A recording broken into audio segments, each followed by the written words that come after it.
प्रणाम नमस्कार। हम पवन पांडे सबके गोड़ चुके गोड़ लगा था नहीं। और आज हमने के बानी सन डुमरसन के धरती पर यही महाराज आज हमने के डुमरसन के धरती बानी सा देखी सुभाष भैया और शंभू भगवान लुकाई तक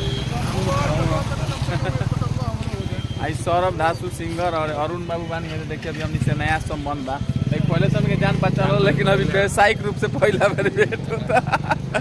आई देखिए एगो सालिक परदेसी जी ऐसा कलाकार बने बेचारे एकदम बचपन से जवानी तक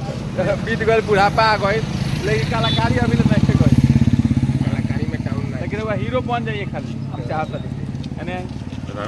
कि हम बाप के रोल करें चाहे गुंडा करें काहे बाप को रोल करें कोनो रोल मिल जाए तो सलमान खान से तरह कमे उम्र के बने। हां ये तो बात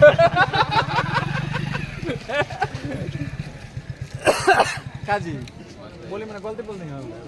ना ठीक बा सब मैंने कुछ बोली हमने बोली बाबा बोली चलिए हम समूह बाबा तमाम मछलिया भाई के दर्शनों जोड़ के प्रणाम करब और वो ने हमने के आशीर्वाद दी आशीर्वाद के जरूरी बा। सब भाई मिल के हमने एगो फिर से नया कारोबार चालू कर नया कारोबार नया मूवी वे नया मूवी ओकरे के हम नया कारोबार करतनी कारोबार सौरभ खट्टी में कुछ बोल दी बाबा सौरभ खट्टी में कुछ बोल दी भोला बाबा से ये नहीं हो रहा करते फिर हम बड़ा बाबू आइल बने मार्केट में होगा सब गीत सुनी लाइक करी सब्सक्राइब करी मोहन बाबा की कृपा बन रही है। डुमरसन के हम लोग से कहा था नहीं यहाँ के वॉइस कुछ बढ़वाई लो दवाई करवाई ले आवाज खुलवाओ तनी आवाज खुलवाई है के कौन मशीन डाली देता आवाज देखा था कौन मशीन का डालाई था मयंक बाबू दुकान बारे बोले ये मयंक जी हैं सौरभ जी के भाई हैं। अरुण बाबू कौन प्रोजेक्ट आता कुछ बोली प्रोजेक्ट नया फिल्म अनाउंस कर दिए बड़ा कोई दिक्कत नहीं नहीं अनाउंस अभी रह दी 2 दिन बाद डाले वीडियो अभी टेंशन मत नहीं अनाउंस चालू हुई तब करिए चलिए